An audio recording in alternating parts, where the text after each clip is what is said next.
Okay, commandment number 3. This is a good one. At a certain point, being intentional matters more than working hard. So let me start with a couple thoughts on this. There's a really great quote. This has become a mantra here at Breakthrough Academy. We say it in meetings. Our coaches remind our members of this all the time. And it's by an author named Marshall Goldsmith. So what got you here won't get you there. What got you here won't get you there. So the concept in the context of contracting in the businesses we work with and talk to is this: blood, sweat, and tears alone are not going to take you to the promised land. It'll get the ball rolling for sure, and it serves a purpose, but it's not going to get you anywhere near that beautiful mental image you carry around of your future, that kind of inspiring picture that you think about when you drive or before you go to sleep. It's not going to get you there. It won't even get you in the neighborhood, which is why one of the things that all heavy hitters that we've talked to have in common, will come as no surprise, is this: the way that they treat their block schedules, their priority management skills, and how they approach their most finite resource, which is their time. Okay, so block scheduling, priority management, all this stuff. Episode 1 with Ryan Stewart, we go deep on it. This is the most fundamental skill to me that unlocks intentionality and allows you to truly focus on the things that matter. There isn't a single person at the top of the game that doesn't have some system in place to get the most out of the hours in their day and the days in their week. Not one. They still work very hard. I'm not saying that they're just on cruise control now that they've found success. They're still working very, very hard, but that effort is intentionally channeled towards high leverage activities versus other activities. So I'll end with a sort of a spicy point here. Time, remember this, guys, time is the great equalizer. Everyone has the same amount of time. Elon Musk, this might be a little mean, don't cancel me, but Elon Musk and the homeless person outside of the studio right now have the exact same 168 hours in a week. Absolutely. And so they use them differently. They absolutely use them differently. And this is really, this is really apparent coming back to this whole concept of high performers that we've had on the show. So last week in Tulum at their big annual event, we were hanging out. Tommy Mello was there. 700 trucks. Right? That's what he ordered this year. That's what he ordered this year. Yeah. So Tommy Mello was there hanging out. He's on the show. If you haven't seen his episode, just check it out. Barrett was there. Cadence Builds was there. He's running a fascinating construction company that also acquires and develops a lot of buildings and land, and literally runs the Washington-based company from Hawaii.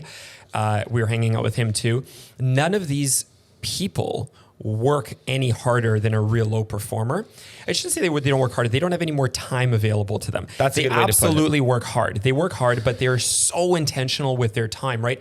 These guys, they're constantly asking themselves, is what I'm doing a high leverage activity? Right? Is the activity, if I accept this into my calendar, is this an activity that's going to propel the business forward in a very significant way? Am I recruiting a high-performing new individual into the company? Am I coaching and developing the skill of people that are going to multiply my energy and my way of being throughout the company over the next couple of years? Am I thinking through and strategizing on moves and investments and tactics that are going to move us into interesting new aspects of the market and allow us to capitalize on opportunities?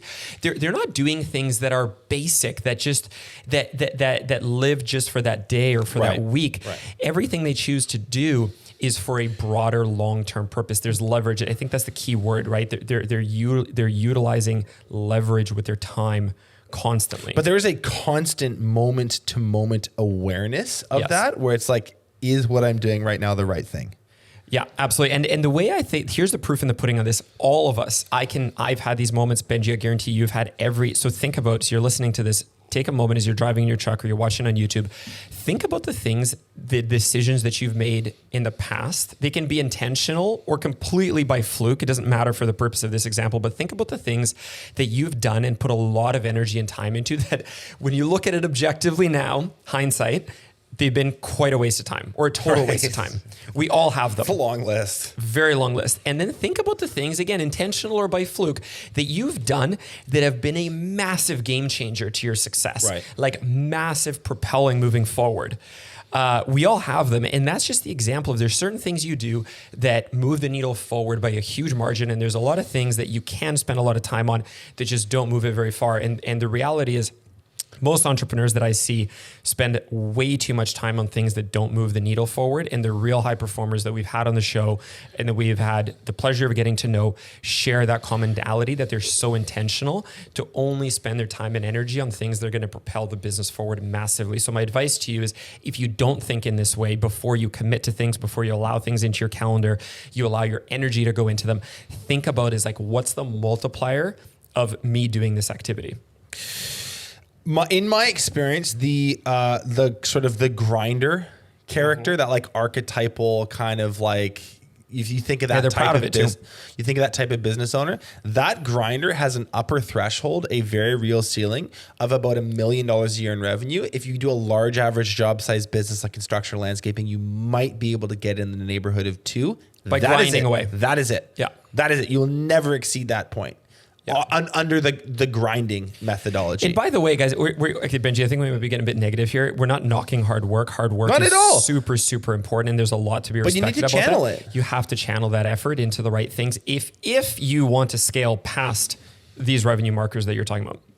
Ryan Stewart, episode 1. That's probably why we did the very, very, very first episode of Contractor Evolution on priority management. If you want more on this, go check that one out. Okay. Listen, if you like that clip, you can watch the full episode by clicking here. If you're not yet subscribed, you probably should be, and you can do that by clicking right here.